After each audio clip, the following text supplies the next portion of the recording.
Studio 404, l'émission de société numérique.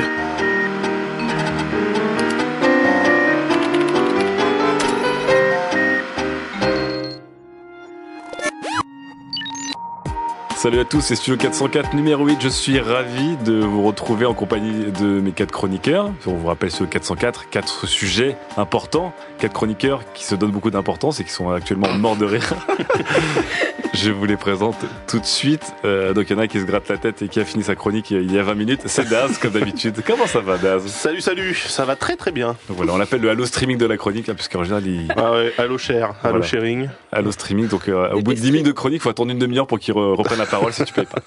À côté de lui, légèrement alcoolisé, mais vous avez déjà entendu un peu le rendu de la demoiselle lorsqu'elle est imbibée. C'est Mélissa. Ça va bien, Mélissa ? J'ai ma cristalline, tout va bien.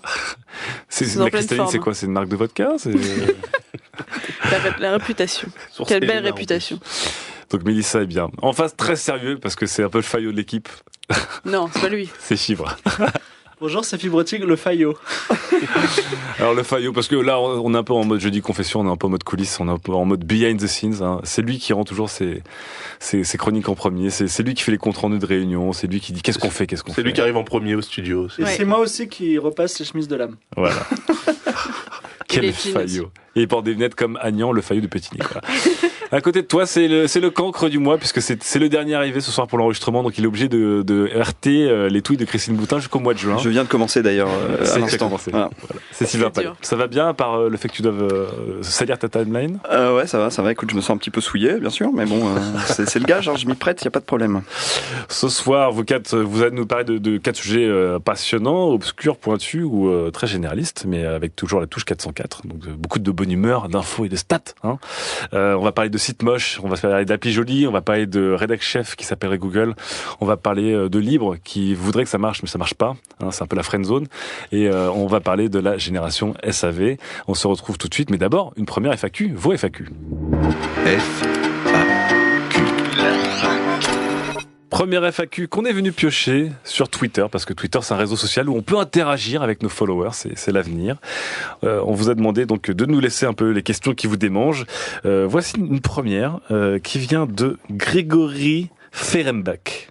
Qui habite peut-être dans l'East Coast de la France, je pense, avec un nom comme ça. Il nous demande si... Cette émission va être dure à enregistrer. Si demain, Internet est supprimé définitivement. Et là, je vois que plus personne ne sourit parce que c'est dramatique. Vous faites quoi de vos journées ? Ah, Fibre. J'appuie sur F5. tu appuieras tel le petit Wally seul comme ça, dans le vide. Plus sérieusement, en fait, il y a beaucoup de gens qui confondent ordinateur et non, s'il n'y a plus Internet. d'Internet. S'il n'y a plus Internet. Voilà ça. S'il n'y a plus Internet, il reste quand même l'ordinateur, donc on peut utiliser Word. Donc voilà. Fibre utilisera Word jusqu'à la fin de ses jours. C'est une vision des choses qui est plutôt sympathique.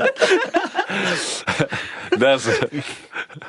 Non, s'il n'y a plus Internet, je regarderai la télévision. Ah, tu reviendras tes premiers amours. Ouais. Il n'y a plus de Minitel. Il y aura Minitel ou pas ? Il n'y a plus d'Eric, hein. Ouais, mais c'est pas grave, c'était un nazi. Hop là. Et voilà, ça y est, c'est fait. À peine 5 minutes. La télé pour moi, la télé pour moi. Donc, ok, tu regarderas la télé en trollant ce qui se passe à la télé. Mélissa. Je lirai des livres en papier. Des livres en papier. Tout à fait. Ça existe encore. Pas très écolo, hein. Ça doit faire bizarre comme sensation dans les mains, non ? Ça doit fatiguer les doigts. Je suis allée chez Virgin, il y en a encore. Vous pouvez y aller. Ils ont tout rasé sauf les livres en papier. Sauf la librairie. En fait, il y a le prix unique du livre, donc ils peuvent pas les brader. Ouais, c'est vrai.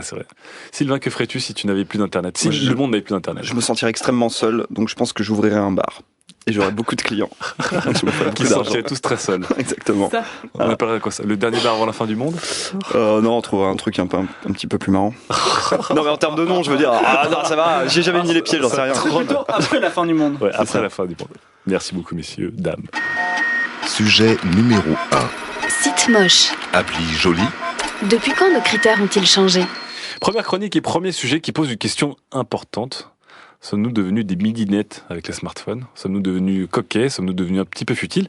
Et surtout, pourquoi les applications qui cartonnent sur smartphone sont d'abord des applications jolies avant d'être peut-être utiles ou complètes, alors que avant sur Internet, l'historique des startups un peu successful étaient des sites qui étaient globalement laids, mais qui apportaient quelque chose. C'est une question importante.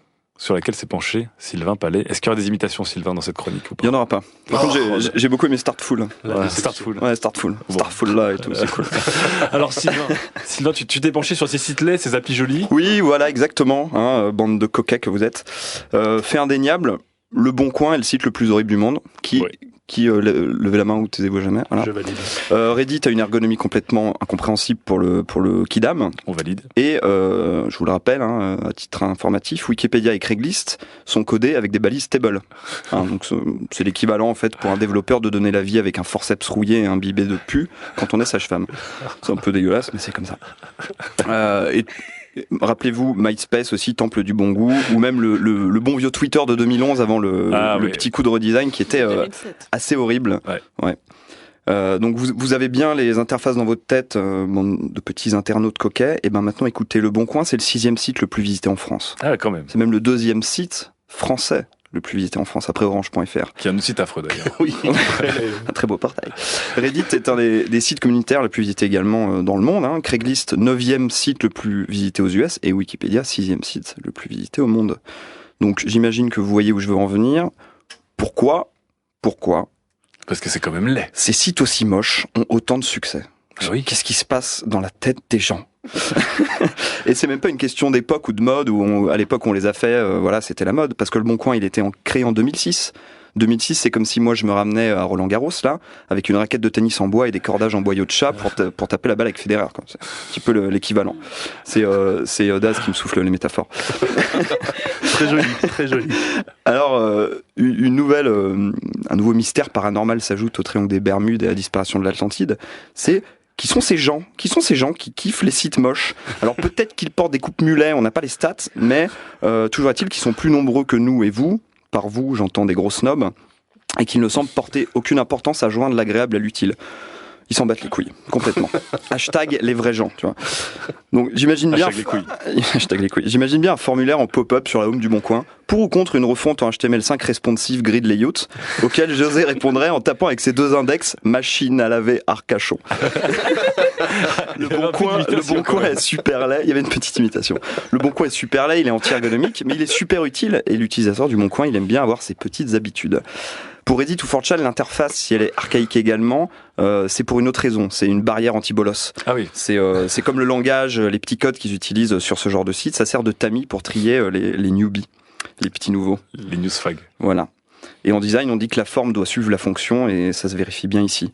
Mais, comme tu en parlais, Lame, il y a un nouveau paradoxe qui arrive, c'est que moi je me rends compte qu'on aime tous installer des petites applications sur nos smartphones avec des petites animations un peu fofolles, des designs minimalistes de malade mental, des petites animations genre swiper, glisser, triple loot, genre Nelson Montfort pète un câble et tout. Et j'ai un exemple d'ailleurs, Lame nous montrait à la dernière réunion une appli de météo. Elle est tellement mignonne. Non mais elle est super belle, elle est magnifique, mais elle te donne le temps qu'il fait maintenant à la position GPS actuelle de ton smartphone. Oui. Ça sert à quoi? Je peux pas se regarder. C'est si jamais t'as pas de fenêtre, en fait. C'est ça. le truc. Mais elle est tellement belle. Après, il mange un Donc voilà. cupcake. C'est un pas peu très le, c'est un utile, peu le oui, chaton mais c'est des beau. applications météo quand même. C'est ça, c'est un peu le chaton mignon. Et c'est comme toutes ces applications genre Paper, Sparrow, ou même les apps de to-do list minimalistes que Ah vous oui. allez utiliser 2 jours avant de les oublier et d'en tester une autre. J'avais oublié Voilà. celle-là, elle est magnifique. Et il suffit de regarder les top 20 des applications, à part des jeux, par exemple sur Android, à part les jeux qui trustent un petit peu les premières places, c'est que des applis pour redesigner des nouveaux launchers, des widgets, etc. pour rendre les smartphones super beaux, mais du coup super lents, qui défoncent la batterie en une journée. Pour rendre Android super beau, j'insiste. Oui, Et du monsieur. boulot. Mais oui. Et si le web est mort, comme on dit, et que l'avenir est aux applications, alors ça veut dire qu'on est tous en train de devenir des gros snobs de l'interface et qu'on privilégie la forme au fond. Vous aurez atteint le point de non-retour, à mon avis, quand, lorsqu'on vous proposera d'aller sur Le Bon Coin, vous répondrez « Lol man, Le Bon Coin, mais c'est trop laid, je préfère utiliser cette toute nouvelle appli qui me montre où sont mes objets en réalité augmentée, c'est trop posé. » Parce que dans le futur... Deux imitations. Dans le futur, on parlera tous comme Swagman. Je vous préviens. Donc ma petite théorie, moi, dans ce glissement des perceptions vis-à-vis du service, c'est qu'on a changé de relation. Par rapport à l'interface, le jour où on a changé d'objet. Les applications sur nos smartphones, c'est quasiment la seule façon de le rendre unique. D'avoir un iPhone différent de l'autre, il n'y a pas 36 000 façons. Donc on télécharge pas juste des applis, on les possède, elles reflètent notre personnalité. Et de la même façon qu'on ne veut pas avoir un meuble moche dans son salon, il est hors de question d'installer une appli dégueu sur son smartphone. Est-ce que vous êtes d'accord avec ça? Répé à ça. Répé à ça. Et on a tous des applis moches. Alors, on a tous des applis Parle moches, pour mais toi. Non. Non. moi, je suis assez d'accord avec Sylvain. C'est-à-dire qu'à un moment, j'en étais même à classer mes icônes. Par beauté. Par les plus jolies. Non, par couleur, pour faire un Et sorte tu d'effet mettais des colorimétrique. cupcakes Les icônes dessus. bleues, mes icônes jaunes, mes icônes grises, etc. Mais effectivement, personnellement, je plaide coupable. Est-ce que vous plaidez un peu coupable d'avoir des smartphones et surtout des applications, déjà parce qu'elles sont mignonnes Oui. et jolies? Oui. Et minimales, Mais moi, en hipster, fait, je suis à base. naïf. Moi, je pense qu'elles sont mignonnes et elles sont aussi utiles. Et en fait, non. Mais ça, tu le sais qu'après. Et sur iOS, tu peux pas tester les applis pour te faire rembourser tes 89 centimes. Eh ouais. Donc, t'es niqué. Donc tu te retrouves avec, pauvre. comme tu disais, plusieurs applis de bloc-notes, plusieurs applis de Ouais. météo, Ouais. plusieurs applis de gestion de ton Paper, argent. quand même, au rang des applications les plus inutiles de la galaxie, je pense que Mais elle est magnifique. elle est magnifique. Et ils ont cartonné les charts. Mais c'est inutile au possible. J'ai une petite, enfin, ça va pas être drôle, mais Fibre. j'ai Non, une- comment ça, c'est pas drôle, Fibre? Non, j'ai un petit aspect, j'ai un petit aspect codeur Ouais. dans l'histoire. Bah, Donc tu en peux fait, faire l'imitation de codeur, par exemple. non, parce que je suis moi-même codeur, donc. Et en fait, sur le web, quand vous allez sur le Bon Coin, en gros, ce que vous voyez à l'écran, ça vient des serveurs du Bon Coin, d'accord. Oui. Tandis que quand vous êtes sur une appli, ben c'est quelque chose que vous avez téléchargé. La différence, c'est que si vous avez 6 millions de personnes qui vont sur le Bon Coin, ben il va falloir qu'ils téléchargent 6 millions de trucs. Alors s'ils téléchargent rien, eh ben ça passe. S'ils téléchargent des super images bien chiadées en méga haute résolution, ça va faire péter les serveurs. C'est pour ça que Reddit, Craigslist, des trucs avec du gros débit et Wikipédia, Ouais, d'accord. eh ben, ou même Google, eh ben, ils ont un design mais mini. Mais il n'y moi, a je pas de suis site pas- à fort trafic bien foutu. Eh ben, citement, et ça c'est le premier truc. Et le deuxième truc, c'est que moi quand je code, bah, j'utilise des tables. Pourquoi? Parce que Parce que tu respectes rien. j'ai une idée. C'est sorti insulté, là. J'ai une idée et je veux que dans 2 heures ce soit torché et je passe à autre chose parce que et voilà parce que sinon C'est à le cause de toi. sinon le non mais voilà mais quand vous avez une idée et que vous voulez qu'elle soit sur Apple, de toute façon vous allez être niqué. Il va y avoir Apple qui va devoir valider pendant what 1000 ans votre application. Donc 3 semaines. quitte à perdre du temps, 3 semaines, quitte à perdre du temps, bah autant faire un truc chiadé, ça c'est sûr, voilà. Mais en fait, tu dis, Philippe, que un site ne peut pas être beau et performant. Ben cite-moi un. Eh ben, je vais t'en citer un dès que j'en aurai trouvé. Mais je suis sûr que ça existe. Mais si, il y en a qui sont, ou en tout cas avec un minimum d'effets HTML5. Mais par exemple, typiquement, le responsive design, c'est un truc qui a été pensé par des graphistes que je respecte, mais pas par des mecs qui veulent faire des sites avec 6 millions de visiteurs. C'est pas, Mais c'est à pas quoi ça soutenable. sert de se limiter alors qu'on a des gros tuyaux? Mais parce que les tuyaux sont énormes, mais ton serveur, il est tout Plus petit. qu'énorme, quoi. Ton On a des serveur, grosses Non, machines mais aussi. au-delà alors c'est intéressant cette spécificité technique, mais au-delà de ça, est-ce que t'as pas l'impression que les utilisateurs s'en foutaient avant de ce qui était beau, laid ou pas, ou vraiment pas pratique, et qu'ils allaient effectivement sur Facebook parce qu'il y avait Facebook, qu'ils allaient sur MySpace parce qu'il y avait MySpace, et qu'ils suivaient un peu le mouvement, alors que sur effectivement sur la culture smartphone, les gens, si aujourd'hui on leur sort un appli de Facebook qui est vraiment très laid, le taux d'adoption pourrait ne pas suivre. Est-ce que Mélissa, toi, est-ce que Bah, c'est quelque chose qui te touche? Les applis natives sont plus jolies que les sites ou par Mais est-ce que définition. est-ce que tu veux qu'elles soient plus belles? Est-ce que pour toi c'est une exigence? Ou, Les applis? Oui. Non, j'en ai des très moches. Il faut qu'elles fassent le job, quoi. Pour moi, c'est la fonctionnalité comme sur le web ou le site web. Il faut qu'ils fassent le job. Les très moches en général, c'est celle des services publics qui veulent pas partager leur contenu en fait. Hein. Non Il y a seulement, personne qui a repimpé la RATP quoi. non seulement elles sont moches, mais en plus elles sont pas fonctionnelles. C'est Ouais. le Ah, non, mais pire des deux mondes. Là, il y a Et aucun sur- débat. français. C'est Et les français. sites web, non, mais C'est cadeau. regardez dans la presse, oups, ou voici, ils ont des trucs qui explosent les yeux. Bah, Non, mais c'est même- les trucs les plus vendus. Les sites web comme Twitter, par exemple, souvenez-vous, il y a Twitter, l'appli Twitter, elle est arrivée hyper tard parce qu'ils ont rien à faire. À partir Ouais, du moment où ils ont une grosse base, Non, on a Alors, tous inverse- c'est un Absolument. gadget, quoi. Pourquoi alors les applis sont aussi jolies et mieux chiadées que les sites? Parce qu'il y a les des sites ne bougent guidelines pas. précises et qu'on leur dit sur tel système, il faut que le bouton retour il soit à tel endroit et pas à l'autre bout de la page et que voilà. Et en fait, tu dois optimiser parce que l'espace est beaucoup plus réduit et du coup, bah ça te force à suivre les grands cadres, les grands cadres d'ergonomie du truc qui sont poussés par le concepteur du système. Et moi, je trouve que c'est pas plus mal. C'est tout. D'accord. Et d'ailleurs, les C'est unifié, quoi. plus récents gros redesign de gros sites, genre New York Times, etc., ça ressemble de plus en plus à des applications, en fait, Ouais. les sites web. Ah, donc, Avec le petit Ouais. bouton en haut à gauche, machin, le petit menu. le web se jolifie un petit peu si je reprends Ouais, les ça barbaraismes Il de s'applifie, Daz. il s'applifie, il se favorite. Bon, on finira là-dessus. Hashtag jolité et hashtag machine à laver Arcachon.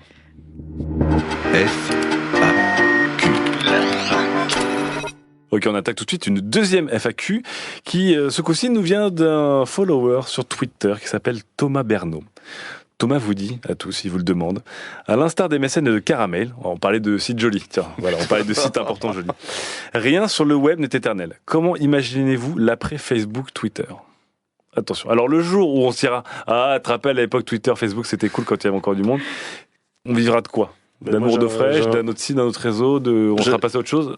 Tournera. Vas-y, Fibre. Alors, les exemples de MSN Caramel sont intéressants parce que des services meurent après avoir donné naissance à leur génération suivante, qui peuvent être des concurrents d'ailleurs. Un peu comme la pub Volvic. Et un service s'éteint. Voilà, c'est ça. Des volcans rigolent, etc. Des volcans rigolent. Je sais pas, il y a des histoires comme ça. Non, les volcans riaient très fort. Bon, bref. Et ça pour vous dire. C'est pour dire que ce qui est intéressant, c'est que quand il y aura la mort des réseaux sociaux Facebook et Twitter, et que d'autres réseaux sociaux vont émerger, il va y avoir des migrations de communautés. Donc si vous avez bâti quelque chose dessus, votre communauté vous suivra sur... Mais t'imagineras ça, donc pour toi, ce sera un autre réseau qui prendra la suite. Ça, c'est une autre skin, mais plus sympa, mais rien ne va changer. D'accord. La vie Non, mais il y aura continue. peut-être aussi Moi, d'autres je- Même systèmes. communauté. Quoi. Alors Mélissa, On dis-moi. sera plus sur des sites web ou des applis, on aura une autre configuration On sera sur de des communication. Tu parles de Tumblr sur glace? Non. Non. Le point Tumblr. Le point Tumblr. C'est tellement con. Bref.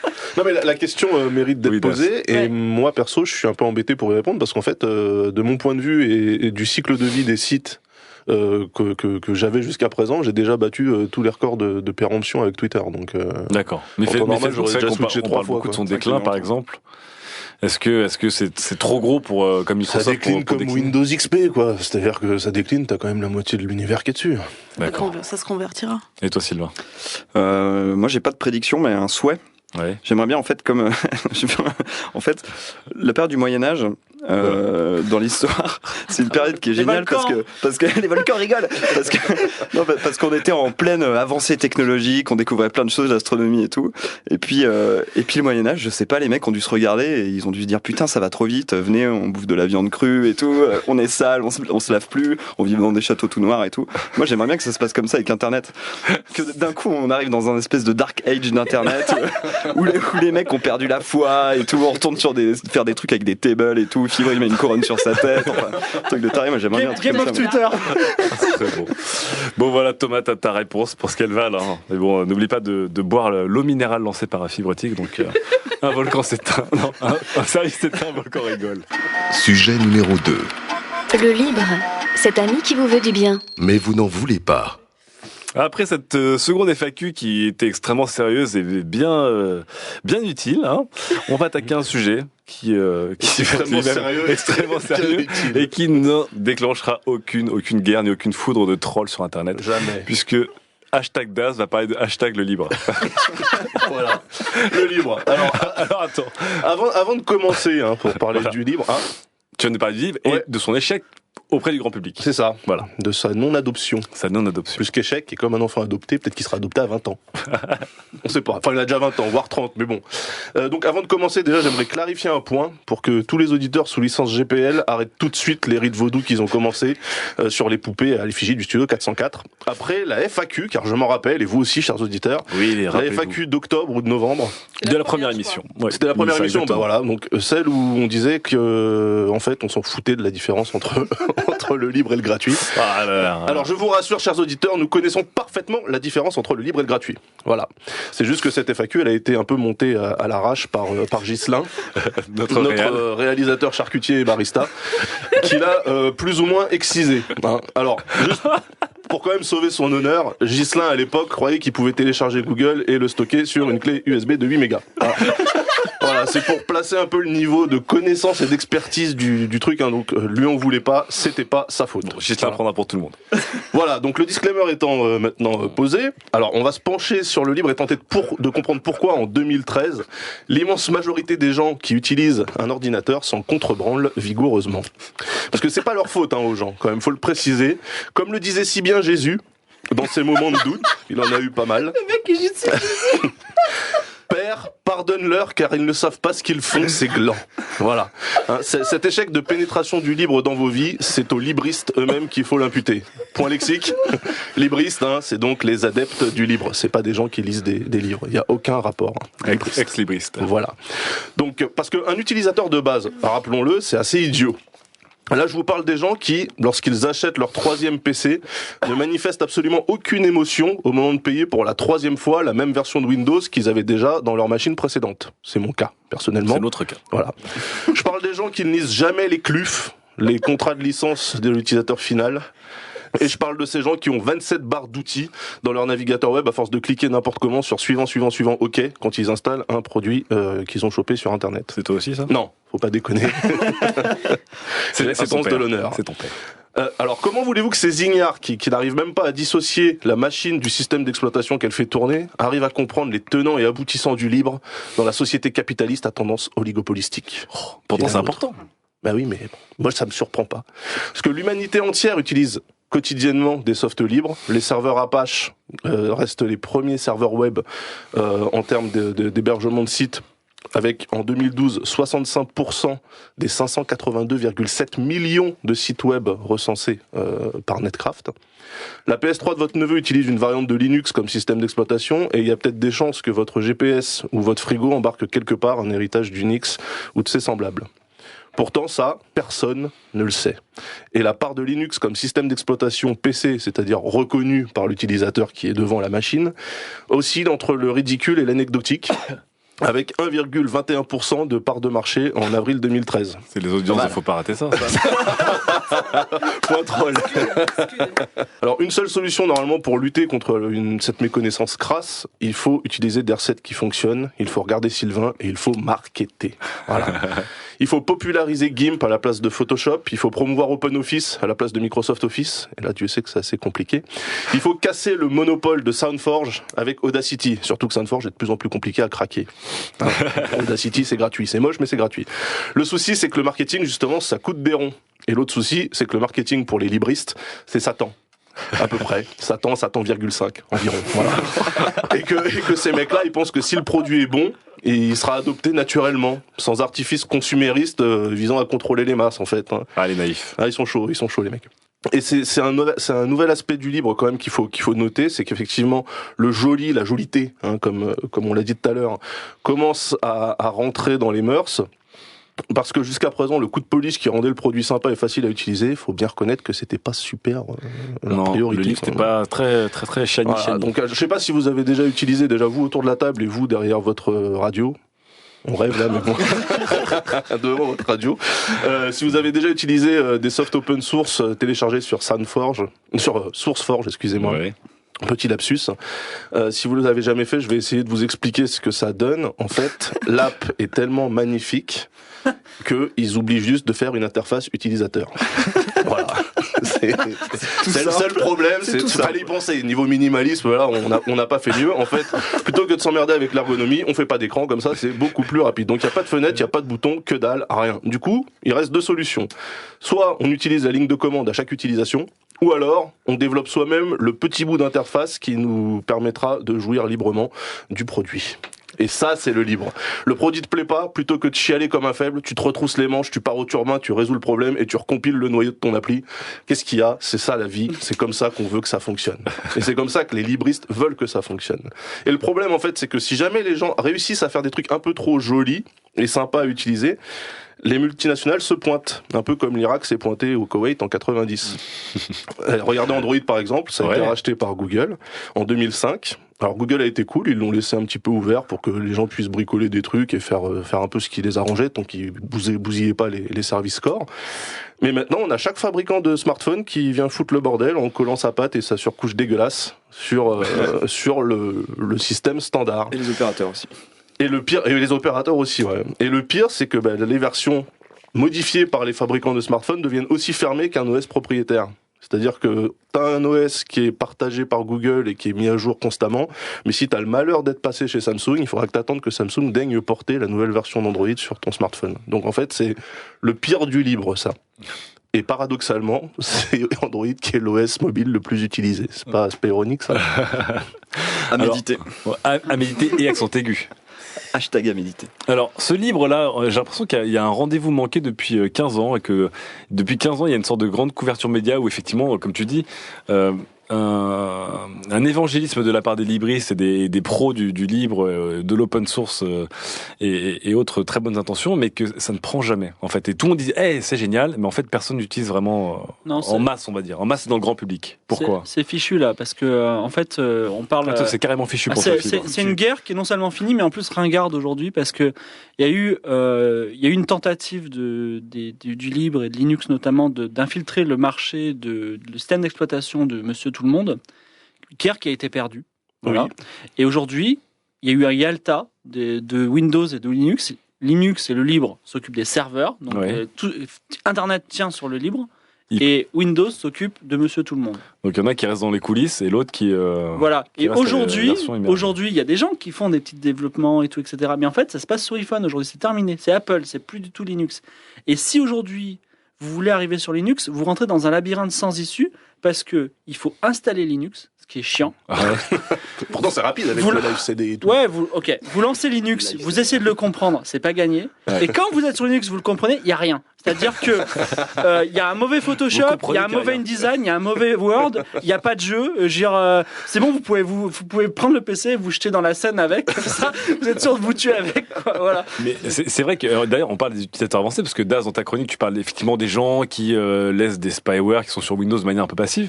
Mais même nous, les idiots, même les gens qui sont, on va dire, un peu plus geeks, j'ai l'impression qu'on a tous une fois installé Linux pour dire qu'on l'avait installé. Je l'ai fait. Globalement, pour dire, j'ai installé Linux. Mais que globalement, enfin, aujourd'hui, qui autour de cette table, même vous, auditeurs, qui utilise vraiment en tant que système ou logiciel principal une solution libre? Moi, j'avais essayé et puis le bureau a disparu, donc j'étais un peu emmerdé et il fallait recompiler le kernel, donc j'ai lâché l'affaire. Moi, j'ai réinstallé Windows XP, quoi. Normal. Et vous, alors, moi, tu tombnes sous quoi, Sylvain? Ubuntu pendant un petit moment, parce que mon disque dur avait craché et Windows s'installait plus dessus. D'accord. Donc je me suis rabattu sur un truc un peu léger, voilà.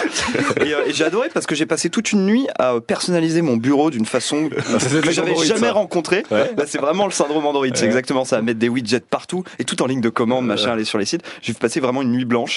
Le matin, j'étais super fier du résultat et tout, et je l'ai jamais relancé. Parce que j'avais rien à faire pour dessus. la beauté du geste. Toi, Mélissa, tu tournes sous quoi? Je tourne sous macOS, donc bon si choix. vous voulez. Et je n'ai jamais installé Linux, donc je ne vois même pas comment ça fonctionne. Le problème de Linux, en fait, c'est comme le mécanicien qui, pour te vendre une voiture, insiste pour que tu foutes les mains dans le cambouis. Et toi, tu lui dis, mais non, oui, je veux tu veux juste sortir du conduire, concessionnaire et conduire. Bah oui, c'est tout. Mais d'un point de vue purement rhétorique, on a l'impression que le libre a tout pour lui. C'est une solution qui est noble, qui est contre les méchantes multinationales américaines, qui est censée être stable, qui est censée être plus ou moins performante, où il y a une communauté qui participe, il y a une responsabilité, il y a une sorte de... Il manque le marketing. Qui est au fondement d'Internet en plus. Non, mais les mecs sont quand même des furieux, faut le dire. Quoi. Mais c'est pour ça que c'est une histoire un peu triste, parce que ça reflète quand même vraiment les valeurs d'Internet, ce genre de choses, et pourtant tout le monde s'en fout. Quoi. Non, on a le libre, on a le communautaire, on a la participation, on a le gratuit, on a le... Les gens ont besoin d'idéologie, ils ont besoin d'anges et de démons, et il y a des gens qui disent, bah moi c'est l'écologie, d'autres qui disent, moi c'est Linux, on sait pas pourquoi, et parmi ceux-là en plus ils s'entretuent, c'est-à-dire moi c'est Debian, moi c'est là, jamais ils s'uniront c'est tous les zones derrière un tribales drapeau. pakistanaises, pourtant il y en a des gourous, hein, tu vois, un Richard Stallman avec sa grosse barbe qui va faire des conférences enflammées sur le logiciel libre, etc. C'est extrêmement intéressant à voir, mais bon. Ça semble trop technique. Voilà. Les gens, non mais c'est rigolo, tu le regardes comme un original qui fait du diabolo dans la rue, quoi. Tu lui jettes une pièce et puis toi tu vas au travail. Va t'acheter un rasoir. C'est les punks d'internet. Donc en gros, pour vous, le libre est définitivement friendzoné par les utilisateurs, quoi. On dira, t'es vraiment cool, mais je préfère qu'on reste amis de loin, quoi. T'es ma bonne copine moche. Je t'ai en dual boot, mais jamais je te lance. Oh, bon, désolé libre, on te laissera en dual boot, juste à côté, comme ça, tout le coude. Troisième FAQ pendant que nos amis les libristes préparent leurs torches et des pics et des baïonnettes. Et les cagoules pointues. Victor nous demande: la mixité des communautés existe-t-elle vraiment sur Internet? Putain. Entre parenthèses, ne suis-je pas plutôt tenté de suivre mon semblable? Alors, j'ai pas très bien compris la question, mais c'était promis de suivre les questions de Victor. Voilà. En fait. La consanguinité. Donc la mixité des communautés existe-t-elle vraiment sur Internet, ou est-ce qu'on reste dans un tribalisme un peu fermé comme on dit? Le Nord-Pas-de-Calais de l'Internet. C'est compliqué comme question. Oui. C'est-à-dire que c'est une très bonne question en tout cas. Ouais. Parce qu'en fait, on suit que les gens qui nous ressemblent. C'est ça qui veut dire, Victor. Alors, Sylvain, vas-y. Tu m'as l'air. Moi, je suis d'accord pour dire qu'il y a pratiquement aucune mixité. Et même sur Twitter, qui a toujours été le réseau vachement poreux parce qu'on peut suivre n'importe qui peut nous suivre. Il y a quand même des communautés fermées qui se forment et rarement les ados vont rencontrer la communauté des fans d'Apple, par exemple. Ouais. Voilà. Donc en gros, il y a une Par illusion. exemple, c'est un exemple. Il y a une illusion de la communauté globale qui en fait ne fait qu'héberger plein de petites communautés. Le village mondial n'existe pas. C'est la théorie des small boxes. Des petits arrondissements parisiens. Voilà, en fait. c'est ça. Des Parce petites boîtes reliées entre elles par certaines personnes, Ouais, mais vraiment par des fils assez ténus. Mais d'accord. ces petites boîtes, c'est des clusters, comme disent les sociographes. Mélissa, t'es d'accord avec cette Sociographe. théorie? T'es d'accord avec ce que dit Victor? Ou tu penses qu'on peut jumper d'une communauté à l'autre, d'un réseau à l'autre? Non, c'est quand même assez difficile. Il y a des contacts, mais qui restent ponctuels en fait. D'accord. Comme l'ado à la star et la star qui répond, mais Qui ça répare arrive une fois et puis c'est Ouais. un coup d'un soir et puis fini quoi. Enfin, un coup d'un RT Ne d'un pleure soir, pas. c'est. Et le lendemain matin, tu mets RTA? Non, mais laisse-moi c'est vrai. laisse-moi ton handle. C'est-à-dire qu'on a grandi un peu le cercle, mais pas au point d'avoir D'accord. que des inconnus. D'accord. Donc on reste aussi un peu entre amis et en cercle fermé. Ce qui est totalement logique en fait. Pour moi, puisqu'on fonctionne par goût et Mhm. que en général on suit sur Twitter des trucs qui nous plaisent, forcément, en général, qu'on on a déteste. tendance à aimer des machins qui nous ressemblent aussi. Mais ça, D'accord. c'est plus, c'est un instinct de base, je pense, de l'être humain en Donc, fait. donc pour toi, Tout à fait. on reproduit le comportement qu'on a dans Bah, la tout réalité sur simplement, Internet. ouais, bien sûr. Fibre, il n'y a pas de le caméléonisme ou la camélonité. Hein, La caméléance. Est-ce qu'on peut être un caméléon social? Ben, oui et non. Enfin, la question est un peu bizarre, mais moi, je rencontre des gens. Mes amis, en gros, je les rencontre sur Internet. Ok. Et quand on se rencontre en vrai, ça fait tout bizarre parce qu'il y a des vieux, des jeunes, des blancs, des noirs. Donc, il y a une sorte de mixité dans un certain sens. Donc toi, tu penses qu'il y a comme une certaine mixité? Bah, toujours, si vous prenez- mixité physique, mais pas de mixité de point de vue de. Ah bah, On peut non, avoir une mais- mixité aussi c'est ça qui parlait. de CSP. c'est pas- c'est pas- C'est c'est pas précisé. d'usage. Si tu prends les fans d'Apple, il y aura tout. Si tu prends, je sais pas, les fans de Tourcoing, tu auras surtout des habitants de Tourcoing. Oui, mais est-ce que les fans d'Apple et les habitants de Tourcoing vont se rencontrer? C'est les fans d'Apple à Tourcoing, oui. C'est un On se Apple rencontre Store à sur le Tourcoing, Bon Coin. pourquoi pas? Bon, ok, écoutez, on ira élucider cette question de manière plus développée la prochaine fois qu'on enregistrera à Tourcoing pour la prochaine soirée 404. Sujet numéro 3. Le culte du clic. Ça fait quoi d'avoir Google comme rédac chef? Allez, troisième sujet.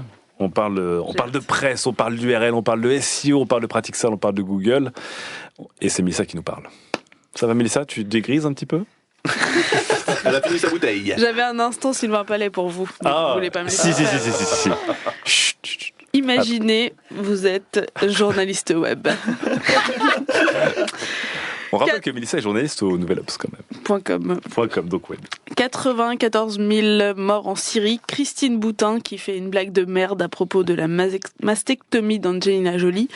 François Fillon qui annonce depuis le Japon qu'il sera candidat quoi qu'il arrive en 2016 à la primaire de l'UMP.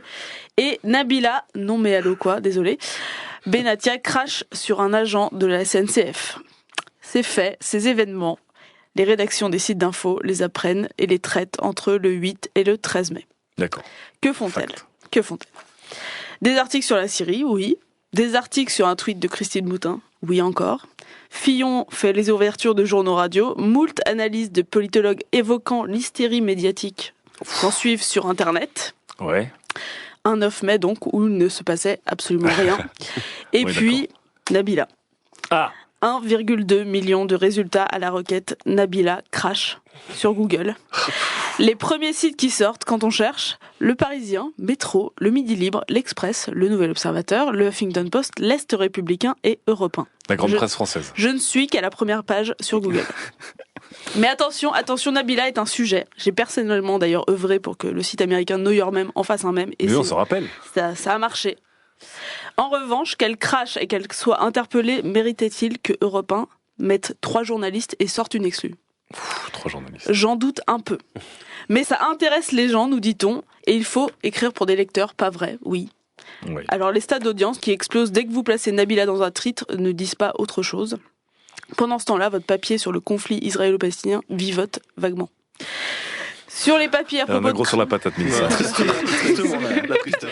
Non, mais sur les papiers à propos de crachat, l'info est la même à chaque fois. Vous ouvrez le papier, vous apprenez rien de plus. Vous allez Ouais. sur l'Est républicain, Europe 1, machin, c'est toujours la même information. Alors c'est pas Nabila le problème, non, c'est plutôt l'obligation que les médias se donnent à traiter le sujet. Il faut être dessus, entend-on dans les couloirs de rédaction, alors que n'importe qui tweet, donc Christy Boutin par exemple. Tout ça pour faire quoi ? Produire un titre pour que les gentils robots de Google fassent « Hey, vous avez produit des mots-clés, on va les référencer et bam, on va vous faire du clic. » Donc là, on parle carrément de produire un titre, même plus un article, c'est d'abord le titre. Il faut avoir un titre. Et une URL. Et une URL avec des jolis mots-clés dedans. Alors, on ne fait plus un papier sur Nabila, non. Maintenant, aujourd'hui, c'est 5 papiers sur Nabila. Parce que clic, clic, clic, clic, clic, ça fait 5 clics. Et on n'a pas vraiment la valeur ajoutée dans les 5 différents papiers. Non, on en fait 5 avec 3 paragraphes ou 2 paragraphes ou 1 paragraphe. Et ça donne 5 papiers sur Nabila. Oh, c'est beau. Est-ce que ça vous rappellerait pas un peu ce que vous lisez parfois ? Parce que ça vous arrive forcément quand vous tombez sur Melty, au détour d'une requête internet. Oh là là. C'est vrai. Un Tu vas te faire virer article- du Nouvel Obs, mais tu n'iras pas chez Melty, toi. Vous tombez sur un papier, il y a un paragraphe écrit comme il est écrit. Et là, vous dites, bon, ok, je l'ai vu, vous avez vu un titre et vous passez, comme ça.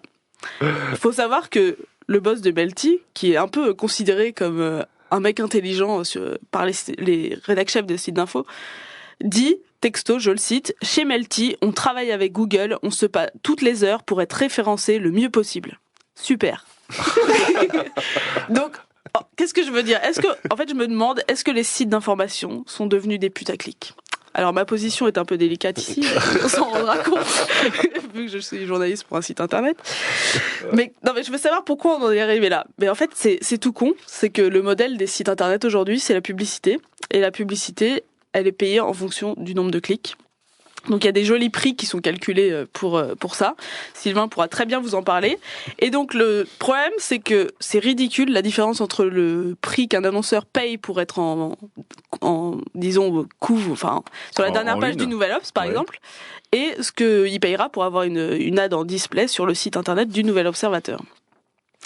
Donc les autoroutes de l'information ont un gros problème, c'est qu'elles n'ont pas de péage pour faire des jolies recettes. Nous n'avons pas d'argent. Une métaphore la dase. Nous n'avons pas d'argent, donc nous produisons des articles pour faire clic, clic, clic, clic, clic, et pour qu'on gagne un peu plus auprès des annonceurs. Et on voit pas vraiment comment ça va s'améliorer. Du coup, on en fait toujours plus de clics, mais on sait pas ce que ça donnera. Faut savoir qu'aux États-Unis, où l'audience est quand même mondiale et beaucoup plus conséquente, il y a à peine 7 sites d'information qui sont profitables.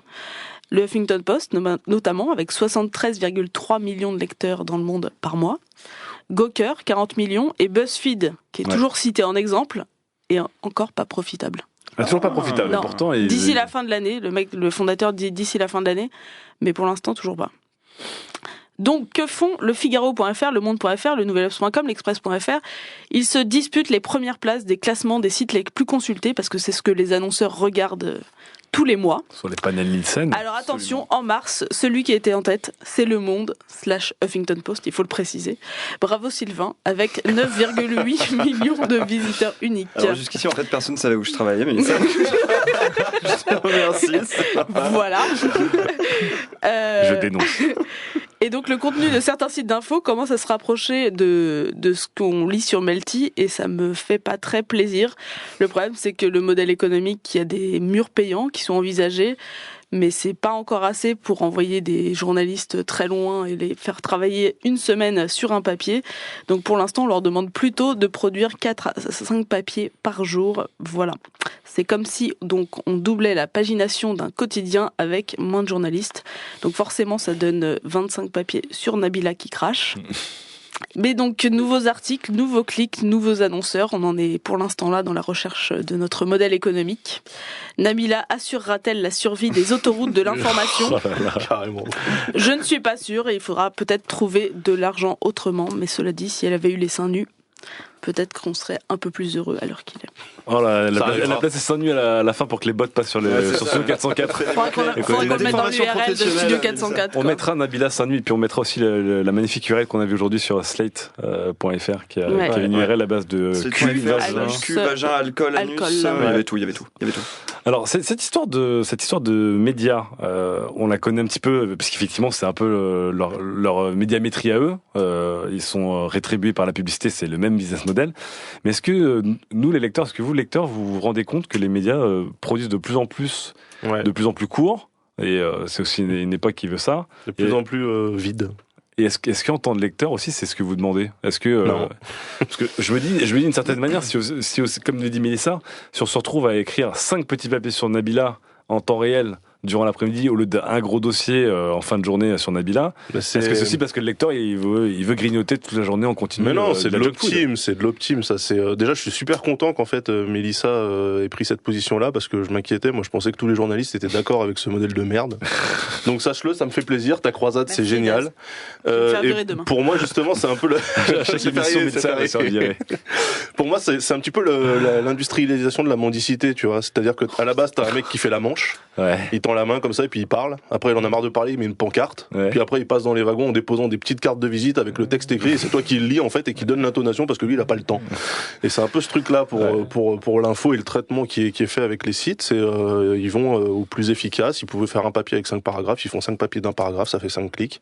C'est le modèle qui est comme ça. Et Le lecteur s'habitue à lire un papier voilà. sur deux. On se Ouais, dit, bah oui, mais ça c'est. ça je sais, ça je sais pas. Excusez-moi, ça, mais je sais, est-ce ça, que je sais vous pas. utilisez vraiment Google Actualité?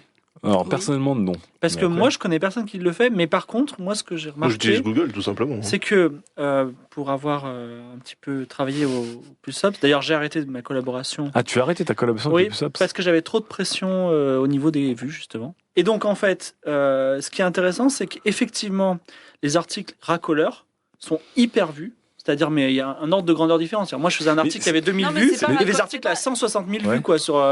voilà. Qu'est-ce C'est qu'il y a exactement la démonstration que je voulais faire, Fibre. Non, non, attends. Si. Je peux la contrer alors. Si. Allez-y, allez-y. Allez-y. Je vais la Attends, D'abord, Envoyez on est avant d'accord, que on est Mélissa d'accord vous qu'un balance. journaliste écrit pour son lectorat. Ouais. Quand Je même. l'ai dit, je l'ai dit. Oui, c'est la déontologie, merde quoi. Attends, on pense à l'utilisateur en premier, on est d'accord. Dis-le Ok. plus bas. Est-ce que vous avec ses griffes, est-ce que vous êtes déjà allé sur un site genre le HuffPost ou ce genre de site là où sur la barre de droite on a le petit onglet social où on voit les articles les plus partagés de la Ouais. journée. Les plus partagés, les plus commentés, etc. Voilà. etc. Et ben c'est les articles les plus putassiers. On est Pas d'accord. tous, hein, parce que si tu vas sur le monde.fr, des fois t'as des belles surprises. Oui, Ah, mais mais- parfois, sur le monde... reste une sorte. Le Non, monde, c'est mais- un peu une sorte sorte de- d'îlot. Ouais. Oui, c'est pas la même ligne éditoriale qu'un Moi, HuffPost, par exemple, là, je Non, suis mais- sur la section musique de Libé. Les plus lus dans la section musique de Libé, il y a 4 articles sur Daft Punk sur les 5 plus lus. 3 articles sur Bien Daft sûr. Punk. Donc, Et je dis comme pas, tu je dis, il y a dis un pas qu'il faut morcellement pas, de. je dis pas qu'il faut pas faire Daft Punk, qu'il faut pas faire Nabila. Oui, Il faut c'est- faire Daft mais Punk, c'est- il faut faire Mais c'est Nabila. la manière de le C'est traiter. la manière de faire. Et surtout, au lieu de faire genre 2 papiers un peu costauds et un autre papier avec juste l'effet brut, on fait 12 papiers, quoi. Donc ça, c'est le clic, mais est-ce que c'est aussi, comme on disait, on en parle souvent, parce que ça revient, c'est une des thématiques qui revient souvent sur 404, c'est que l'attention span, donc le taux de concentration d'attention des lecteurs et des gens sur Internet aujourd'hui, c'est réduit comme peau de chagrin. Mais non, mais ça c'est faux. Ça c'est faux. Moi, ça, aujourd'hui, je c'est- peux pour plus moi, lire un dire papier ça, de 9 c'est, pages sur non, New York Times. je peux Dire ça, plus c'est lire. comme le mec de TF1 qui parlait de temps de cerveau disponible en prenant tous les téléspectateurs pour des abrutis. Ouais, il y avait du cynisme, mais pas forcément du faux. Beaucoup de cynisme. Mais les gens ont affiné leur façon de lire sur Internet, donc ils savent ils savent Déjà, qu'ils ils peuvent lisent. tomber différemment. Oui. Ils savent qu'ils peuvent lire un live où ils peuvent lire un papier de 20 000 signes. Ils savent plus ou moins sur quel site ils vont trouver Exactement. quel format. Donc on s'habitue et on sait qu'on va trouver quelque chose et donc on va chercher quelque chose aussi. Donc on a appris à ne plus aller chercher sur certains sites et à ne plus consommer certains trucs qu'on n'a pas envie de consommer. Et pour finir, est-ce que tu penses que ce modèle économique va survivre ou tu penses que quitte à te faire virer Mais quoi ça qu'il arrive, fait 5 ans que je me dis quand ça est-ce qu'on va- va trouver ou ça quand est-ce qu'on exploser. va trouver. Et là cette année vraiment dans les rédactions l'ambiance est dure parce que il y a des coupes de budget et ils savent que Internet ça prend beaucoup d'argent, surtout quand c'est associé à un autre média. Ouais. Au Nouvel Obs on prend de l'argent au magazine et on sait pas comment faire et ça fait 5 ans qu'ils réfléchissent à trouver. Il y a le modèle américain des murs payants sauf qu'ils ont une audience qui est globale, mondiale. Nous Ouais. on est français quoi. Ouais. On a des audiences qui sont incomparables. Le jour où on aura assez pour payer, il y a le modèle de Mediapart qui est profitable, mais Il n'y a pas de la Faudrait- place pour plein de médias. il n'y a, par contre. pas de la place. Donc il y a un moment, je pense qu'il y a des sites web qui vont être obligés de fermer. Puis moi, je pense très sincèrement un C'est truc, là pour finir. et c'est un message que je voudrais faire passer à tous les start-upers qui lancent leur service sans savoir comment ils vont le monétiser. La publicité n'est pas un modèle économique. Quoi. On gagne D'accord. pas d'argent avec de la publicité. Ah oui, c'est là. Franchement, c'est- sur, Ouais, sur Internet, c'est terminé. quoi. T'en parleras à Pirate Bay, quoi. Bah, je veux dire, tous les sites de Link, ils marchent que là-dessus et ils sont très riches. Non, Ou, mais il y a la Megaupload, publicité, quoi. il y Ce sont a pas de des sites- l'affiliation. Et ce sont pas et des sites de puis- contenu. Mais voilà, et puis ils se contentent de passer les plats, quoi. Donc Voilà, ça exactement. leur Ce sont coûte pas pas, des- ils payent rien en termes pas de de charge. Non, mais je veux dire, y a pas de staff, pour quoi. contredire Sylvain, aujourd'hui, il y a des fortunes qui se font sur la pub. Je suis Oui. pas d'accord avec le principe, je suis pas d'accord avec comment ça se passe. Et c'est vrai que c'est pas des modèles sains, mais aujourd'hui, ça marche. Et les gens se ruent vers l'Eldorado. Mais- Et le plus ups marche sur la pub. Ouais, mais là, Ouais, mais- là, on non, parle. non, c'est faux. Juste avec de la pub, il est pas rentable, le plus Oui. ups. Oui. Mais c'est Rien le seul moyen, n'est rentable c'est le juste seul avec de la option. pub. Il y a très Twitter peu- n'est il y pas a- rentable, il y a- Facebook n'est pas Surtout rentable. là, on parle de sites de médias, de presse, donc avec des Ouais. journalistes, des enquêtes, des Avec choses du comme ça. contenu Là, et des gens effectivement, qui travaillent pour. des sites qui génèrent du pop-up comme au hasard des sites de stream porno, des choses comme ça. Effectivement, eux, ils ont Au 3 hasard. développeurs Et puis c'est tout. et puis c'est tout. F, Dernière FAQ et qui va faire plaisir à Mélissa, qui est un peu triste là. Elle est seule avec son verre de muscat. Elle regarde vers l'horizon, les pieds dans la Seine au bord du J'essaye quai de sauver la Saint-Martin. presse française, moi, monsieur. Mélissa essaie de sauver la presse Excusez-moi. française. Un verre par verre. En tout cas. Réa nous demande, est-ce que c'est pas un peu triste de ne publier que du Not Safe for Work? Il pense surtout aux microblogs sur Tumblr qui ne font quasiment que ça. Est-ce que et d'ailleurs je lisais aussi, j'avais une sorte de tendance aussi de filles sur Twitter qui ne publient que des liens à Supergore ou Not Safe for Work. Est-ce que c'était marrant, mais est-ce que du coup ça devient pas un peu chiant le NSFW? Ah, Non, j'en sais rien. toi t'en sais rien. Pourquoi? Parce que toi t'es le mec Ouais, qui non, me- mais parce que j'ai un proxy qui est super chiant au travail et qu'en fait, j'avais un lien sur deux que vous balancez sur Twitter quand on est en journée. Moi, quand je C'est clique, vrai je me prends un stop. Bah oui. les gifs porno avec des amputés, tout ça, tu Je les as pas? n'arrive pas à voir. Ça dépend de où c'est hosté. Donc, mettez les trucs sur IMGour, là, ça marche bien, mais les trucs et les autres. Imgur. Imgur. Moi, je dis IMGour. Imgur. Imgur. Moi, c'est le côté moldave du truc qui me plaît. Donc là, c'est même plus RG ou SoftG, là, c'est Imgur. IMGour. Voilà. Donc Imager. Un petit peu comme du boulgour. Exactement. C'est à ça que ouais. je pense à chaque fois que je le lis, en plus. Est-ce que je trouve que le trop de NSFW tue un peu le NSFW? Non, Si c'est ça la question. Franchement, ça m'intéresse pas parce que déjà, les liens m'intéressent pas. Je veux dire, sur Twitter, quand quelqu'un poste un lien, il n'y a pas de valeur ajoutée, il n'y a pas de. Je veux dire, Twitter est un espace de création, donc je veux lire ce que font les gens. Voilà. Ce que fabriquent les gens, leur stratégie. Ah, mais là, tu voilà. dérives du truc, là. T'es même plus t'es dans le procès du lien. Non, là. mais ok, si tu veux montrer tes seins, ok, ça va. C'est Mais faut- C'est une tactique comme une autre. C'est bah, faut que ça excellent. soit des choses. Quoi? Ouais, il faut que ce soit les tiens. Mais même, enfin, je veux dire, on s'en fout maintenant. C'est tellement. Tu te piques de ça à te fibre au c'est- tigre. Franchement, maintenant c'est old. Tout est old. Ah, Mais d'accord. non, là, là. Il y a toujours l'effet d'une Sylvain. safe for work. Ah, Puis la petite surprise. Mélissa, alors toi, tu gardes, t'as toujours le petit côté un peu calendrier de l'avant, ton petit truc. Genre, ah, un petit Exactement. lien NSFW. Alors, Des fois, tu dis donc, c'est un t'es chocolat pas dans la collé, bonne celui-là. position, mais là, ça peut arriver, t'as le bon effet. Ça marche bien. Juste tu D'accord. cliques et ça fait oh, Donc tu restes bonne cliente de ce genre de choses, à petite dose. à petite dose. Et toi, Sylvain? Alors la question, c'est les filles qui postent que ça. Est-ce que c'est triste? Ah non. D'abord, c'était à la base, c'est est-ce que c'est triste de ne publier que du NSFW? D'accord. Et il disait, par exemple, sur Tumblr, il y a des microblogs qui ne font que ça. C'est le modèle économique de Tumblr. For the c'est sake of it. D'accord. Bon, je sais pas, c'est une non-question pour moi. C'est Ah, c'est une autre question. ouais, Réa, c'est REHA, c'est comme si tu demandais à une chaîne YouTube spécialisée dans le jeu vidéo. Est-ce que c'est pas triste de faire que du jeu vidéo? Enfin, je sais pas. D'accord. Bon. Voilà. Une petite pensée quand même pour le dyslexique qui était passé sur Twitter et qui confondait NSFW avec NFSW, c'est Need for Speed World. Voilà. On pense à toi, mec. Sujet numéro 4. Génération SAV, Peut-on s'exprimer sans devoir assurer un service client?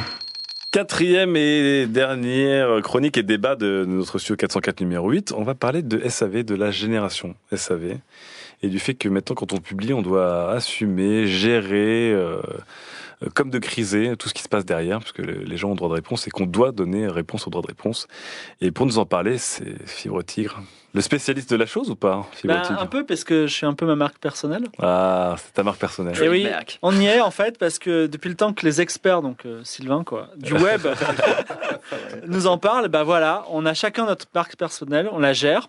Et quand on publie quelque chose, eh bien, il faut pouvoir justifier et il faut pouvoir rendre des comptes. Voilà, ça s'appelle la génération SAV. Donc aujourd'hui, exister, c'est publier, Oui. mais c'est aussi assurer le SAV. SAV, c'est-à-dire que quand Par exemple. quand vous dites quelque chose, quel que soit le média, vous allez avoir des commentaires neutres, positifs ou négatifs. Et il est attendu de votre part que vous réagissiez à ces commentaires. Sinon, vous êtes un con méprisant. Voilà. Je vois déjà Dan me regarder avec un regard lourd. Mais continue, Fibre, continue. Alors ici à 404, il y a 2 clans. Il y a Mélissa, Lame et moi qui, on va dire, ignorent les commentaires. Pas tous. Lame, il est, bon, Lame, ses commentaires sur son blog, hein. il va jusqu'à dire dans la bio, dans sa bio Twitter, je ne réponds pas. Pas de SAV pour moi. Voilà. Moi, Et je il y a suis C'est vraiment chinois, ouais. Sylvain, on se demande, il doit avoir 2 vies, il répond à tout. Et Daz qui répond, mais bon. Je suis un artisan. Toujours. Je vais être méchant en disant Exactement. qu'il n'a pas beaucoup de réactions, mais bon. Il rabote ses tweets et ses SAV avec comme du bois. Non, mais il est même sur Google Street View, donc bon. Je veux dire, Voilà, à c'est un vrai. moment, C'est vrai. il est partout. Achievement unlocked, ouais. Mais alors, c'est pas évident parce que déjà, c'est un investissement en temps. Ouais. Et c'est aussi un investissement moral parce que vous en prenez des critiques et parfois, même bien ciselées, bien haineuses, c'est difficile. Aujourd'hui, il est donc devenu normal d'attendre une interaction directe, personnalisée, rapide. Et même Justin Bieber, de temps en temps, il répond à un de ses fans. Oh. Et cette réponse, c'est tellement Dieu qui touche quelqu'un que cette personne, immédiatement, il y a genre c'est le prophète et il y a 20 000 personnes qui le suivent. Et il dit le 17 mai j'étais Ouais, dans la bio. il le met dans sa ouais, bio. ouais, complètement. Il y en a Non, mais plein. c'est ça. Et ils ont vécu, leur identité internet n'est que le fait d'avoir interagi avec Dieu. Ah mais là c'est Voilà. l'immaculé SAV, là c'est vraiment le. Voilà. C'est fou ce que Justin fait. Et mais il y a d'autres comptes, Ouais. d'autres personnes, des célébrités entre guillemets, dont le fonds de commerce n'est que le SAV. Par Ah bon, exemple, c'est-à-dire. Nicolas Sirkis, Indochine. Oui. Pas beaucoup d'actualité musicale.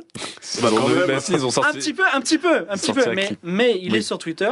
Et quand il y a une mère de famille qui dit je me sens un peu seul ce soir, je réécoute tout Indo, et ben Nicolas Sirkis dit met sa main numérique autour d'elle et dit mais je suis avec toi, je pense à toi. Ah putain. Sous forme de réclame. Vous savez, on dit l'expression quand on parle du diable, on en voit la queue. Et bien Patrick C'est quand on Sébastien parle du loup. sur Twitter, si vous dites Patrick Sébastien va vous follower. Non. Extraordinaire. C'est pas un Si. robot? Il dit quand on parle de moi, je follow. Donc là on peut faire la test. Ah oui, mais moi je l'ai fait Non, et mais je suis c'est followé la théorie. par Patrick Sébastien. Oui, Ah, si, si. CM, Tu peux le mettre dans ta bio comme pour Justin Bieber, ça. Hein. Ah non, mais ça peut arriver à n'importe qui, c'est pas du tout. Ça me l'a fait avec France O quand j'ai utilisé le mot Eurovision, moi. Voilà. Ouais, carrément. Eurovision. Chacun ses stars. Désolé. En plus, Daz pourra nous en parler. Le SAV, c'est le fonds de commerce de certaines personnes qui, pour accéder à la notoriété, essayent de clasher. C'est-à-dire, vous êtes un nobody, vous prenez, nobody. voilà, vous prenez Lame, vous dites Lame, je déteste tes photos sur Instagram. Eh ben, Lame il- s'énerve. Eh bien, il répond pas. Mais Non, Lame, ça marche pas. Mauvais exemple, Voilà. là. Voilà. Là me répondra pas. Mais il si fera Lame un post, répond- assassin. Si Lame répond, eh ben, ces dizaines de milliers de followers seront informés qu'un jour il a exercé sa colère contre quelqu'un, donc cet quelqu'un a peut-être un intérêt. Ah, Voilà. donc il y a une sorte d'exploitation un peu maligne du SAV. Et voilà, c'est ça. Et comme on ne veut pas aboutir à ces situations un petit peu conflictuelles, difficiles à gérer, parfois le SAV, c'est une forme d'autocensure. C'est-à-dire, je ne vais pas parler des féministes parce que je sais que je vais me prendre 30 000 féministes dans la tête. Non, mais ça maintenant, c'est bien à la mode. Hein. Ah bon, Fibre, toi tu te clashes avec les féministes, comment ça? Non, je me clash pas parce que justement, j'en parle pas. Mais un jour d'accord. viendra où elles deviendront ringardes et là, on pourra parler Ils tranquillement. sont déjà. Mais elles le ringards. sont déjà, ringardes, les féministes. Le mot Ah. féministe est ringard. Alors, comment bien gérer la sont crise? des féministes. Comment bien gérer le SAV? Je vais vous parler de quelqu'un Oui. dont je parle parce que je donne des cours de Twitter. Et je dis qui gère bien dans Twitter? C'est Tanguy de Bouygues. Est-ce que vous connaissez Tanguy de Bouygues? Ouais. Oui, oui, je connais. ouais, je Voilà, connais. c'est une star. En fait, quand Xavier Niel a fait sa conférence en disant on va faire les abonnements à 2 euros là un matin, Patron de Free, donc. toute la population française s'est retournée contre Orange, Bouygues et SFR en disant salaud, vous nous exploitiez depuis des années, regardez Free fait à 2 euros. On Et est des pigeons. voilà. Orange, Fameux. ils ont fait du lame, ils ont rien dit. Oh non, je veux pas être orange, quoi. SFR, ils ont fait du DAS en disant mais attendez, c'est des nazes. Voilà. Et Tanguy de Bouygues, c'est-à-dire Sylvain, il a dit ah bah dis donc, ils sont vachement forts, Free, j'aimerais bien voir ça. Il a joué vachement cool, vachement sympa, et tout le monde l'a vachement aimé. Il y a eu des fanpages Tanguy de Bouygues. Et la moralité de tout ça, c'est qu'il faut toujours agir avec détachement, humour, tranquillité, sérénité. Ça, c'est ton premier conseil pour du Smart SAV. C'est mon seul conseil. Ton seul conseil. Humour, Détente. détachement. Détente. C'est pas grave, c'est que de l'internet. Vous n'êtes pas en train de mourir, voilà. Internet, c'est sérieux, mec. Et tout va bien, voilà. Donc, vous, je suppose que dans votre entourage personnel, IRL ou en ligne, on vous pose des questions. Pourquoi ton Tumblr est triste, Mélissa? Il est pas triste. Pourquoi tu vas plus sur Facebook, Daz? Pourquoi tu réponds jamais sur Twitter, Lame? Et pourquoi tu likes toutes les photos Instagram, Sylvain? Voilà. Qu'est-ce que vous répondez à ces questions? Qu'est-ce que vous répondez à ça? Moi, je réponds C'est que je vrai. vais sur Facebook. Voilà. Que tu as sur Facebook. Moi, je réponds à Twitter des fois indirectement. Ouais, Des fois, ça fait faire des posts. Quand de tu te fais blog. tweet jacket. Oui, un jour. Où j'envoie des emails. Mais c'est vrai que, est-ce que aujourd'hui on peut juste poster des trucs comme j'essaie de le faire sur Twitter sans se retourner? Où on est obligé de se retourner tout le temps pour dire ok, j'ai posté une fois, mais ça va m'engendrer 4 posts et surtout une attention en temps réel parce que en plus le SAV on est d'accord qu'il faut répondre quasiment en temps réel, on peut pas répondre 3 jours plus Oui, tard. tout à fait. Ça m'est arrivé qu'il y a des gens qui passent On peut leur se main. engueuler pour J'ai ça. pas- Ouais, les mecs ils t'engueulent. Hein. Ah, c'est surtout si tu réponds Non, 3 mais- jours plus tard, il fait ah là là, t'es vexé. C'est qui vos followers là Ouais, putain, sérieux, c'est quoi ça? Moi, les mecs, je leur réponds 3 jours plus tard, bah, ils sont contents que je leur ai répondu. Ouais, Bon, au pire, tu te prends un hashtag hold et puis voilà, basta. Et puis je réponds TG, et puis c'est ça. Hashtag TG. FDP, Le débat sur Internet. Non, mais un exemple récent, c'est Lame. Un jour, il a fait une petite blague. Il a tweeté des choses qui C'était n'est pas pas une d'habitude. Tout le monde s'est inquiété. J'ai envoyé des SMS personnels. Non, J'ai mais reçu des SMS de mes propres amis que je pensais me connaissaient. Et j'ai dû faire du SAV du coup, j'ai dû me justifier Ouais, c'est ça. sans m'adresser à personne parce que je ne réponds pas. Mais j'ai dû me justifier. C'est dingue quand même. Tu as fait un tweet. Mais t'as le droit de pas répondre l'âme sur Twitter, mais moi personnellement je pourrais pas parce que je trouve que c'est ça enlève une partie du truc. ouais, c'est une des utilisations de Twitter aussi d'échanger avec les gens quoi. C'est à la limite de l'irrespect. On reviendra sur ce débat sur Twitter plus tard. Hein, sur le... Ouais, chacun utilise le service comme il veut, mais moi tu peux très bien le faire, mais moi ça me viendrait pas à l'esprit parce que c'est vraiment un truc super important. Faut C'est-à-dire, rencontrer des gens, échanger, les connaître, débattre des fois. Mais donc pour toi c'est important on produit du contenu pour engager une conversation d'une certaine Bah, manière. en partie, oui. Oui.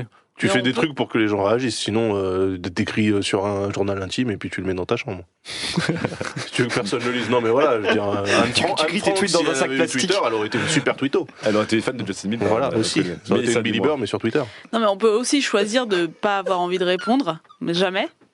Et par exemple, les gens qui disent, qui ont un blog pendant, je sais pas, 2 ans et qui, genre, pendant 6 mois, le mettent plus à jour et disent, Voilà. ah là, je suis désolé, Ouais, ils sont obligés de je suis s'excuser. plus là, machin, qui font des blog posts entiers sur ça, ça m'exaspère.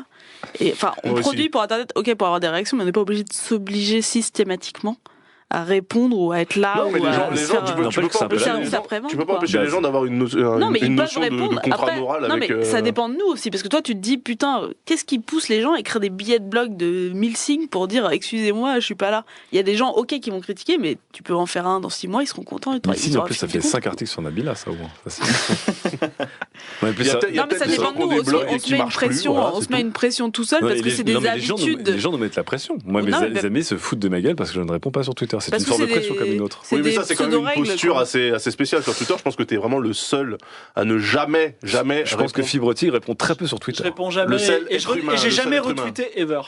Alors que je retweete beaucoup. J'ai jamais retweeté T'as ever. pas recruté sur Studio 404 Mais si. du coup, Ouais, non, mais du coup, ouais, peut-être. Ouais. il y a aussi du SAV que j'appelle du SAV hypocrite. Je parlais avec un YouTuber célèbre qui fait beaucoup d'audience et qui me disait j'ai peur de passer pour un mec qui est froid sur Twitter alors que le mec a un nombre de followers absolument hallucinant et il disait du coup pour faire genre d'une certaine manière que j'ai lu et que j'aime bien mon follower, dès qu'il y a quelqu'un qui me retweet ou qui parle de moi ou qui essaie d'avoir mon attention, je favorise son tweet, comme ça la personne a une alerte.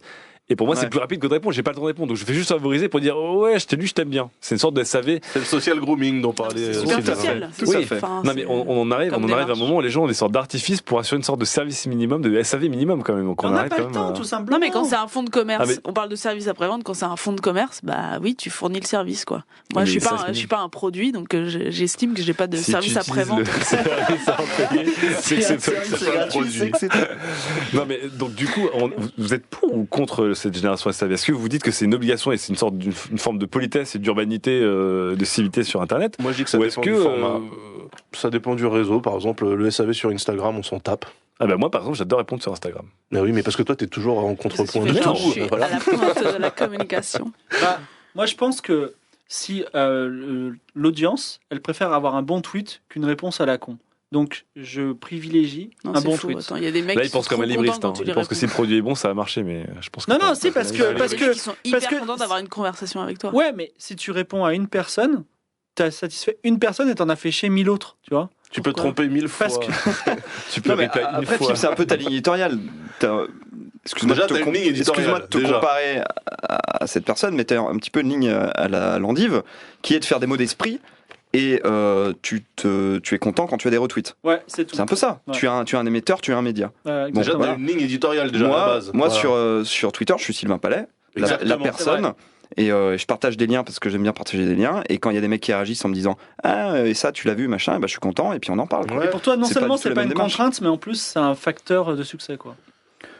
Ouais, je réfléchis pas forcément au facteur succès, mais ça me fait plaisir. C'est Si c'est agréable, ça que tu veux dire, ça me fait plaisir. Ouais, ouais. un échange, provoquer l'échange, moi ça me fait un plaisir échange aussi. avec Mais échange je de pense que contenu. c'est possible aussi parce qu'on n'a peut-être pas non plus 500 millions de followers. Il y a et peut-être que- une taille critique. Ouais. Ouais, je pense que c'est ça aussi. Ok. Et dernier point par rapport à ce SAV sur lequel j'aimerais que vous interveniez. Qu'est-ce qui se passe lorsqu'il y a un communication faux pas, comme tu m'en parlais tout à l'heure, Fibrotique? Comment on fait du damage control de la com de crise, justement? Parce que c'est aussi une partie du SAV. Qu'est-ce qui se passe quand on a produit son propre Omni de la Redoute ou qu'il faut rattraper un peu les choses et recoller les morceaux cassés? Est-ce que Un petit début. Alors, il y a une par technique exemple, aujourd'hui Par de exemple, damage control? c'est intéressant parce que Christine Boutin a fait un Ah, tweet, Christine, un oui. tweet, Christine, c'est du nuclear launch control. un, là-dessus. un suicide terrible et D'ailleurs, faut que je la retweete. voilà. Non mais en fait, surtout ce qu'il faut faire, c'est justement ne rien dire. Elle s'est justifiée dans le journal du dimanche, non, un truc comme ça. Non, a- elle a écrit un post de blog sur son blog, sur le site du parti Voilà, mais chrétien-démocrate. il faut absolument ne rien dire parce que sur Twitter, et les réseaux sociaux, tout est un flux et tu es très vite oublié. Et si tu entretiens le Celui-là, flux, il y a un ça peu de continue. blog. Elle est Celui-là, dans en les l'occurrence, faits il y a des stressants, en papiers fait. faits à propos de Oui, ça. c'est quand même assez important. Mais tu penses que tu peux générer le fameux effet stressant qui fait que Tu ressors. parler de quelque chose crée finalement son C'est poids. impossible d'arrêter un feu. Il faut arrêter de l'alimenter, c'est tout. D'accord. Donc pour toi, il faut juste faire la politique de l'autruche et laisser le flux Ouais, emporter c'est tout ça, encore pire. quoi. Exactement. Daz, toi, t'es pas d'accord, toi. Qu'est-ce qui se passe si tu merdes, par exemple? Ça t'est déjà arrivé de merder, déraper sans faire exprès, de devoir non, attraper un peu? Non, Tu ne non, dérapes non. jamais, toi. C'est pas que je dérape pas, c'est que je réfléchis avant de parler en fait. Non, mais à la grande époque du journal du Mac où parfois tu t'échardais un peu avec les lecteurs. Ah, complètement, ouais. Où tu taquinais quand même méchamment les lecteurs en Ouais. trollant les fans d'Apple, etc. Ouais. Est-ce qu'il y avait une forme de damage control ou pas du tout, toi? Tu étais en mode. Absolument pas, j'en avais un peu rien à faire dans la mesure où au contraire ça provoque des réactions et j'arrive pas à concevoir en fait que des gens puissent lire une publication sur un sujet qui les débecte ou au contraire qui va pas dans leur sens ou machin, etc. C'est-à-dire que ces gens pour moi se font mal, un peu comme quand moi je vais sur F2 souche par exemple et non, j'ai zéro damage control parce que le corps du message initial était pas faux. Donc en fait, c'est juste que les gens Ah, et pas faux peuvent pour mal, toi. D'accord. ils peuvent mal le prendre, mais je veux dire, ça se tient quand même. Il y avait une réflexion, etc. C'était pas du troll pour troller, quoi. Ouais. Et donc à partir de là, tu provoques les réactions, les gens discutent, ils s'écharpent, machin, etc. Mais moi, je me suis jamais excusé en disant oui, excusez-moi, en fait, j'avais mal évoqué le truc ou j'avais mal pensé le truc. J'en ai rien à foutre. Bon, Daz étant intouchable, est-ce que toi, Mélissa, ou toi, Sylvain, vous avez déjà fait du damage control, du SAV sur une board ou un communication faux pas? Jamais de bourde parce que le maître mot de la com de crise, c'est pas forcément de faire le truche où il n'y a pas de solution miracle, c'est la réactivité. Ouais. Et un tweet vite Efface. effacé, c'est un tweet vite oublié. Et c'est pour ça, tu parlais de temps que je passe à répondre, etc. Mais moi, j'utilise des clients Twitter à la pointe de la technologie, où je fonctionne avec 5 colonnes, tout avec des raccourcis clavier. Oui, mais le communication faux pas, tu évalues le faux pas à la réaction. Donc en fait, le mal est Oui, fait. c'est déjà trop Non, tard. tu Ouais. peux réaliser quand tu publies un tweet trop vite et tu peux réaliser. Oui, mais c'est pas un Et communication l'effacer. faux pas. C'est-à-dire que c'est toi qui t'auto-censure, mais les gens n'ont pas eu le temps de réagir, en fait. Ouais. Alors que le communication faux pas, c'est que c'est Il y a avéré eu- il y a que eu le faux truc pas. a été lu et Ouais. Ça avait il y a des une- screenshots et voilà, quoi. C'est D'ailleurs, mon client Twitter affiche quand vous supprimez des tweets. C'est-à-dire qu'il laisse le tweet et il met un petit truc à côté pour dire il l'a supprimé. Donc je vous ai à l'œil, je vous surveille. Et pour finir, toi, Mélissa, t'as déjà fait un communication faux pas? T'as déjà dû faire la com de crise par rapport à une gaffe que t'aurais faite? Bah, j'ai Où tu rien te sentais dit. obligé de? J'ai rien dit. Donc pareil, donc toi tu dis rien, tu laisses passer. Mélissa et Fibrotique sont d'accord. Ouais. C'est pas, Incroyable, c'est pas tout mal. arrive. On parlera J'ai rien de dit, film, mais c'est ça. j'échange des mails parfois. Si on me demande. Ah, quand même. Si Donc, on m'envoie un mail, je réponds au mail. petit Ça SAV se- Parce que personnalisé. j'estime règle qu'il en faut privé. répondre au mail. Voilà, on finira là-dessus sur Mélissa avec le SAV à l'ancienne. Un petit mail, c'est mignon. Studio 404, l'émission de société numérique. C'était le 8e numéro de Studio 404. Mes chroniqueurs m'ont déjà tous quitté. Ils ont enlevé le flight mode de leur smartphone. Ils sont déjà en train de regarder leur like, leur dernière news. Je me sens donc seul parmi les gens. Pour vous annoncer une bonne nouvelle. Le 20 juin, Fibre Tigre fête son anniversaire. Et Fibre Tigre, bouge-toi les oreilles. Je suis vieux. Ouais, voilà, tu es vieux, bouge-toi les oreilles, nous allons organiser son anniversaire avec vous. Voilà, ce sera la deuxième soirée 404, ce sera un thème, ce sera la surprise partie La Boom de Fibre Tigre. Est-ce qu'on passera du Daft Punk? Je ne sais pas. Est-ce qu'on passera du Daft Punk? plus sûrement. Ouais, c'est mieux, ouais. Est-ce qu'il y aura des surprises? On espère. Est-ce que ce sera au Café d'Initie? On ne sait pas encore. Un pique-nique dans un cinéma, de manière sauvage sur des fixies. On va. En tout cas, comme dirait Daz, sauvez la date. Le 20 juin au soir, c'est la surprise partie de Fibre. Préparez vos chapeaux pointus et vos turlututus. On se retrouve très vite. Ciao. Bah alors, tu viens plus aux soirées 404 ?